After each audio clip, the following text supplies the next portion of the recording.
Good evening, Dolphins fans. Welcome to another episode here of On the FinSide with Kat and Paul. Follow us on Facebook, Twitter, Spreaker, iTunes, YouTube, iHeartRadio, and Spotify. I'm Brian Cat NFL, and Paul is Fanatic_Pick, and we are the official channel as well for the Fansided Network and FinFanatic. We are taking a look at day one of free agency in the NFL. I know it's the tampering period, but it's day one of free agency. If you can come to terms with a player and not sign it till Wednesday, it is still free agency. And we saw a lot of free agent signings by some teams in the AFC East today, Paul, but none of which were by the Dolphins. And not a huge surprise there, but I've got to chuckle a little bit. Something just came through that the Dolphins signed a player named Ethan Carter from the Bengals. And it's funny because I always tell Paul to shut up about fullbacks. And they signed one player today, and it's a fullback. But yeah, we're still getting the news on that. He's a special teams guy. But Paul, the bigger news coming in right now from a lot of different places: Barry Jackson, Adam Beasley, Cameron Wolf, all reporting that the Dolphins are very hot after Lions wide receiver Kenny Golladay. I'm down. I mean, it's especially after signing a fullback. I mean, we won free agency at that point with Galladay and Carter, Ethan Carter. That's the name, I think. Yeah. That we're still learning the pronunciation now. But yeah, Ethan Carter played 223 snaps for the Bengals on offense last year. He was second on their team in special teams snaps. So yeah, basically we got a special teamer, fullback / tight end. I would imagine he would be the guy that'll kind of take over for Durham Smythe after the year. But anyway, Kenny Golladay, yeah, I gotta say I'm a little bit surprised. Dolphins haven't signed him yet, and there's no indication that's imminent at all. But when you look at it,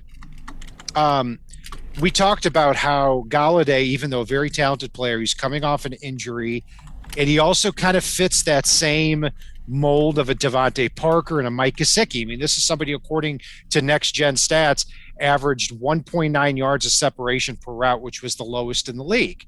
But he also has a very high yards per catch average, makes plays downfield, albeit by contested catches. Yeah, and the funny thing to me is, and we tweeted this out from the show today. I don't know if you saw it, but we welcomed Jalen Mills to the AFC East with the pictures of him getting mossed completely by Devontae Parker in 2019. And if you can get a Galladay and a Devontae Parker on the outside going up against Steph Gilmore and Jalen Mills, it's going to be fun to watch with, the Patriots' prized corners potentially getting mossed by both of those guys. And then hopefully, fingers crossed, Gesicki and Kyle Pitts running routes all over the middle of that defense. Yeah, it'll be interesting to see where Jalen Mills plays, because he's played a lot of corner. He's played a lot of safety. He was a safety with the Eagles last year, but they signed him 4 years, $24 million. That's pretty big money for a third safety, so maybe he gets a shot there at cornerback in a Belichick scheme. But who didn't the Patriots sign today? I mean, they actually – so they signed – to ridiculous. Nelson Aguilar, they signed 2 years, $26 million, $13 million a year for Nelson Aguilar. They signed Kendrick Bourne, 3 years, $22 million. Could you imagine a year ago if somebody had said that you'd signed those players for that money? They had kind of breakout years, but nothing crazy. Aguilar had a huge game against the Dolphins. They also signed Janu Smith, who I think is a great signing for them. They also signed Davin Gotcha, which we'll get to in a bit. Signed Henry Anderson from the Jets. We could have a whole show on who the Patriots signed today.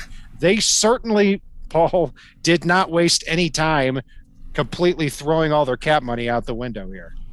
They didn't, but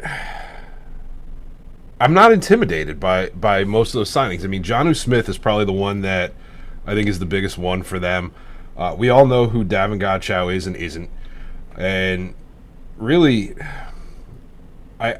their receiving core doesn't scare me fully, and they got a quarterback with a rocket arm that can't hit the broadside of a barn on most plays. So, yeah, I love it, actually, because They're blowing cap space and ruining their potential for their roster for the future, and they're doing it all now. So it's perfect. Yeah, I can say that, yes, the Patriots got better on paper today. There's no question about that. They added a lot of good players. But yeah, and I think you could really check a lot or just about all of our previous shows. I mean, just see we're being consistent here. Nelson Aguilar is a guy we talked about kind of in that third tier. If after a few days, hey, he's still out there for 6-7 million, or at least I was. You're shaking your head on that. I understand. I'm distracted here because the Jets actually just signed Carl Lawson from the Bengals. Ooh, okay, that sucks. That sucks. That's a player I definitely wanted once the Dolphins traded Shaq Lawson to the Texans for Bernard McKinney, which we'll also get to in a minute. But there's a lot of stuff coming in right now. The Patriots added a lot of players. But Matt Judon is a player that I was relieved when the Ravens franchised him last year. I never saw he's a good, versatile player, but I never saw the huge deal about him.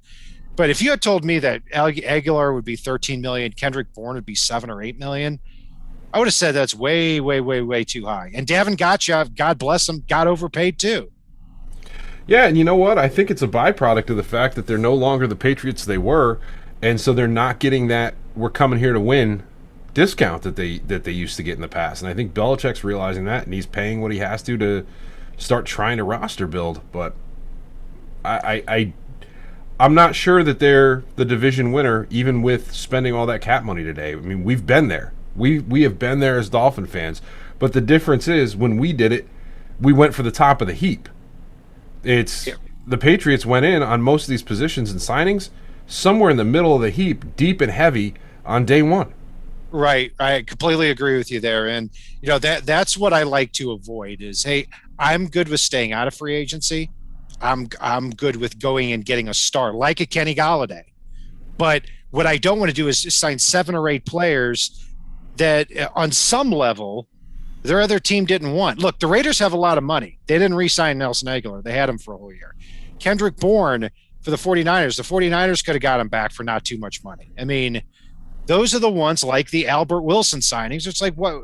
Okay, I understand if you can't fork over 20 million for a star. You can't fork over 6 or 7 million for this guy if he's so good. No, I'm not with it on that. But on the other hand, I do like what the Jets and Bills have done, unfortunately, because now that they've signed Carl Lawson, they've got a really young, good pass rusher, and they've needed one for a long time. They also signed Corey Davis for 3 years, $37 million, which I think is a pretty reasonable contract for somebody who's 26 and on the upswing. Yeah, again, like the Jets, the biggest one is Carl Lawson for me, completely. Yeah, he's of all these names we've mentioned, he's the only one I even wanted. Like I didn't feel like anybody got taken off the table for Miami here. Yeah, and the Bills too. They really just re-signed a lot of their own guys, and that's the benefit of having a good team like the Bills and going to the AFC title game. They were able to re-sign right tackle Darrell Williams, guard John Feliciano, and Matt Milano for probably cheaper than they would have got there on the open market, and that's the benefit there of doing that. And I think that might be the benefit of what you see in the next few days of free agency, because there are a lot of big names out there and a lot of players that can help the Dolphins. So yeah, Galladay's it's fascinating that the Dolphins are interested in him. And also what's also being reported is the Giants are a big player in him. And if I had to guess and make a prediction, I would predict that the Giants really end up anteing up. But that's just a guess on my part. But Paul, even if they don't, I mean, you take a look at this wide receiver market. Kenny Golladay, Curtis Samuel, Will Fuller. I know we don't like Juju Smith-Schuster, but if he stays out there for a few days, at least I'd be relieved they're not signing him to a huge contract. So a wide receiver and edge, you still have a lot of names out there. Yeah, there are a ton. I mean, the entire top of the wide receiver class is still pretty much intact. The edge position, if it's not Carl Lawson or maybe Tyus Bowser, who I think would be a later in the week type of guy, I really just want to focus on it in the draft. There's not a huge amount of these guys that are going to produce to the level of pay that I would expect for them. Yeah, one name to keep in mind are really two names I'm going to be looking at here in the next couple of days if the Dolphins don't get something done with Galladay tonight or early tomorrow. Curtis Samuel and Trey Hendrickson, because those both fit big needs. And with Samuel, you take a look at the contract that Nelson Aguilar just signed with the Patriots. That doesn't make a lot of sense for Aguilar other than, hey, this is going to be his big payday for what he's produced in the NFL. Curtis Samuel is still 24 years old. He could sign a 2-year contract like that, go to a good team, have a role with an up-and-coming quarterback, and then hit free agency again at 26 or 27 in a couple of years and get another bite at the apple. That could make some sense for Curtis Samuel. Trey Hendrickson also is just 26 years old. He's somebody that could also, if he struggles to find something here throughout the week, maybe he comes to a team like Miami, starts for a couple of years, and then goes out to free agency again. So those are a couple of things I'm going to be watching for. Yeah, and I really like the fact that Miami's not blinking.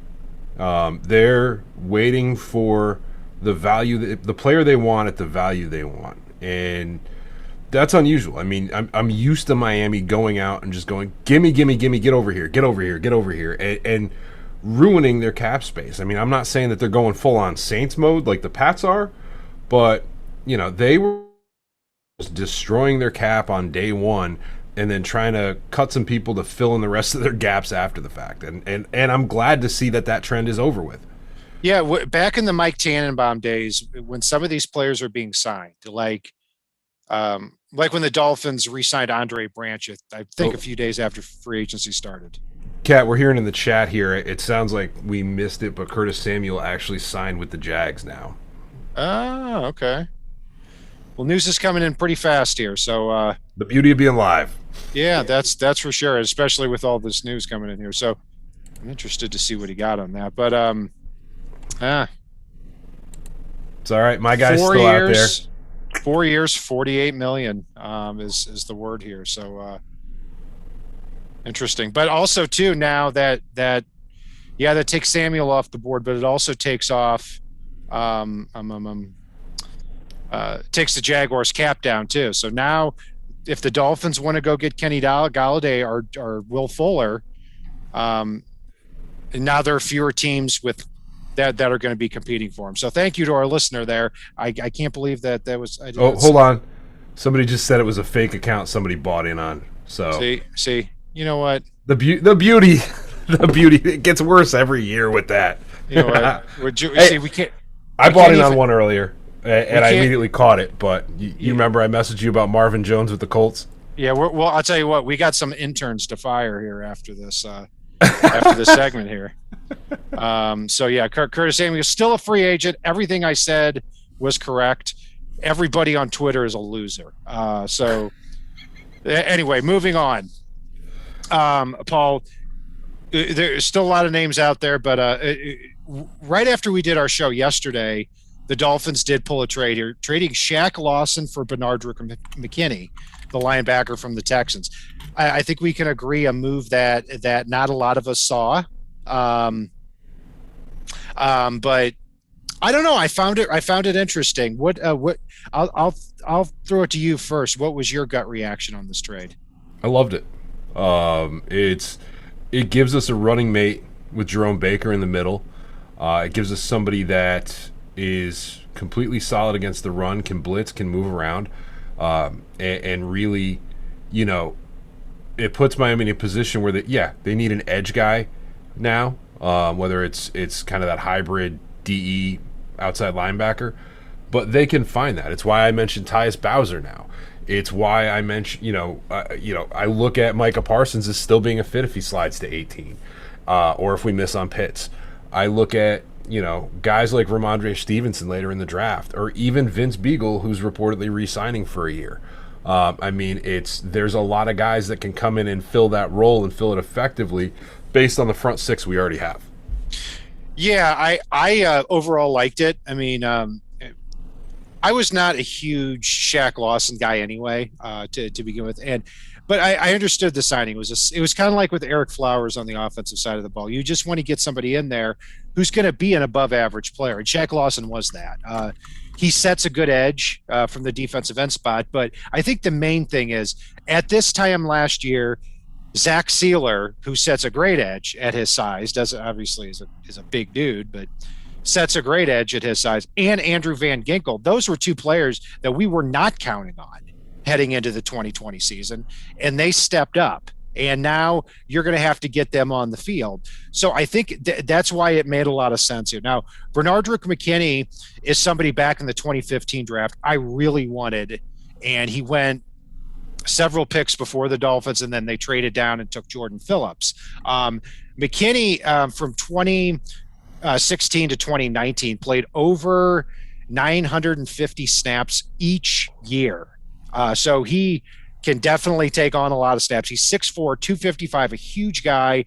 He's not the bendiest. He's a stiff run defender type, but he's a massive dude. So I think he's going to slide into that Kyle Van Noy role. And the Dolphins also save $1 million from Shaq Lawson. So, yeah, they go from the 6th to the 7th round, but I don't really care all that much on it. So, yeah, overall, I like the move. And I think that the Dolphins in a deep defensive end class in the draft with so many players there that they can get an edge player in the top 50. Yeah, and Kat, question from the chat. Jeff asked if we think that the linebacker core is hurting with all the players cut or walking, or if we're good with the trades and re-signing Vince Beagle. I'll pitch it to you first because I know I've talked way too much about linebackers this offseason. Yeah, Beagle, I'd love to have back. And, I never even thought it was a huge possibility, but the Dolphins, according to recent reports here, Barry Jackson said he can confirm Beagle is returning to the Dolphins, as JCT Sports reported. I don't know the figures on that yet, but I would imagine it would be a reasonable contract. Beagle can play special teams, and for the first couple of games, really in his role, he didn't get a lot of sacks, but active, pressures the quarterback, can cover the flat well, plays special teams. I think I think it'd be great to get him back. And I still think that we probably need one or two. I still would like to get Zach Vigil or Nick Vigil. That's what happens when the two brothers play in free agency here on a discount deal to come in and play a backup because he can flex around at the different linebacker positions. And then I still think we need to take one in the draft, whether it's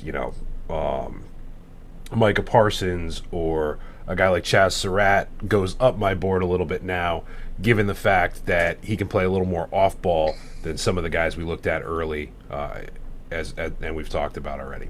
Yeah, and something our listeners need to know too is that, look, the Dolphins very rarely play with three linebackers. So now they've got Baker, they've got Bernardrick McKinney, they're getting Vince Beagle back in the fold. They've got Andrew Van Ginkel. Yeah, I agree. I think they need another guy or two, and I think they will get another guy or two for that. But that guy that comes in also has to be able to play special teams. So that, the McKinney signing, and presumably if Beagle comes back, that really takes down the need a lot at linebacker, and that's what we're looking for here. So, yeah, that's we'll see. We'll see about the Golladay news. We'll see if somebody like Trey Hendrickson gets on the Dolphins' radar. Maybe they take another swing at Jadeveon Clowney. I don't think they will. That would probably be for way, way later in the offseason, if at all. But and Kat, don't forget too, we've also got Sam McGuavin under contract at the moment. So, and he could definitely come in and fill a role. You being serious? What? I guess he can. He can. I mean, you know what? I just heard you dog him a lot. That's the only reason I hesitated. He's a back. He's one of those guys that's like a top tier backup that can come in and start for you. But if you're counting on him as the cream of the crop for you, no. But I mean, he had some big plays when he got in that situational role. So I like him in that role. I just don't like him as the full-time everyday starter. Yeah, I'm with you on that. And before, the free agency started, a couple of guys that we talked about briefly were from the Packers, Aaron Jones and Corey Linsley. And Aaron Jones re-signed yesterday before free agency started. 4 years, $48 million. Paul, I know you were thrilled with that. And overall, I've said from the beginning that I want to go to the draft for the running back. But I would have been way more receptive to Aaron Jones than you or a lot of other Dolphins fans would have been. But Corey Linsley, I know you liked a lot. 5 years, $62.5 million. He's going to be getting $26 million in his first 2 years with the Chargers. So I like Linsley, but I don't think I'd be paying that. Yeah, no, at that point in time, I am out. He looked to find the Brinks truck. And God bless him. Congratulations to him. Enjoy sucking up that much cap space as a center. I honestly, I heard the terms and it's just gross. Yeah, he's a first-team All-Pro, but he is coming up on 30 years old. It's a lot. And the Chiefs signed Joe Thuney, 5 years, $80 million. He's going to make $32.5 million his first 2 years. Where did that money come from? That's pretty crazy. Cutting all your other linemen. yeah, you cut both. Geez. You can bet they're going to go tackle heavy in the draft here too. Other positions here. David Andrews, the center out there, who I'm not too thrilled with. It looks like it's going to be between him and Ted Karras to come back. I think possibly Skura, who was not signed yet from the Ravens. God. Ugh. Oh, yeah, I've heard that too. I'll take it over Andrews. I wouldn't. And here's why. Matt Skura had to be replaced in the lineup last year because he couldn't snap the football. It was he had like Chuck Knobloch second base syndrome back 20. It was ugly. Good reference. And it's because I always like Skura. I always did. He was the guy that was that tough, nasty guy who got in that fight with Kiko Alonso on Thursday Night Football a few years ago, among many people who were kicking Kiko Alonso's rear end. But if it weren't for the snap, if a year ago today, I would have loved Skura. I've completely soured on him now. I think that would be ugly. But anyway, those are the kinds of decisions you're going to have to make if you don't have a Corey Linsley on your team. So running back is interesting to watch too, Paul. You've got Chris Carson out there. You've got James Conner, Marlon Mack, Mike Davis, and a bunch of other veteran backs. Jamal Williams posted today that he's not going to be coming back to Green Bay. That was pretty obvious. Philip Lindsay's a name to keep in mind. The Dolphins like to trade for those veterans. They just tendered him very, very low.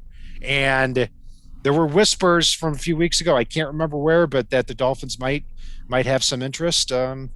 Never know. Keep an eye on Philip Lindsay. Don't be surprised. Yeah, and Jerick McKinnon's another one that I still like that I believe is still out there. I haven't seen any reports of him signing yet today. Outside of that, I don't want them going crazy because I still want them to draft, whether it's Najee, whether it's Javonte, or whether it's Travis Etienne.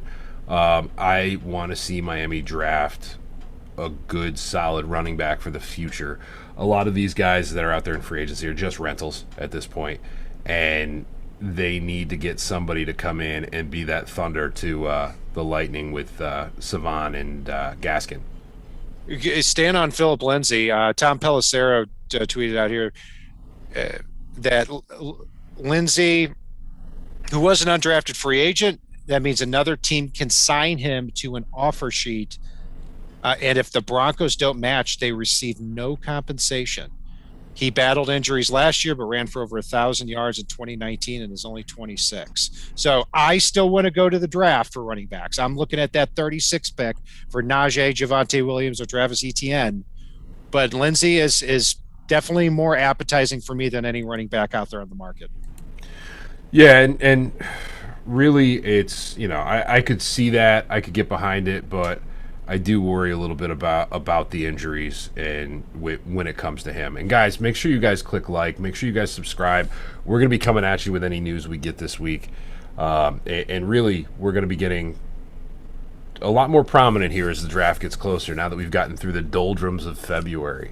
So I'm so excited for all this stuff. And God, I hope we have some good news to come back at you with very soon here. Kat, anything else you want to talk about with the free agent class? No, I'm good because I don't want to dig in too deep. We're going to be back here tomorrow night, same time, kind of recapping the day, whether something happened or not. So that's going to do it for our breakdown of day one of free agency. Follow us on Facebook, YouTube, Twitter, all of our social media outlets. We're the official partner of the FanSide Network and FinFanatic.com. And if it's not on the right side and it's not on the left side, it is on the Fin side.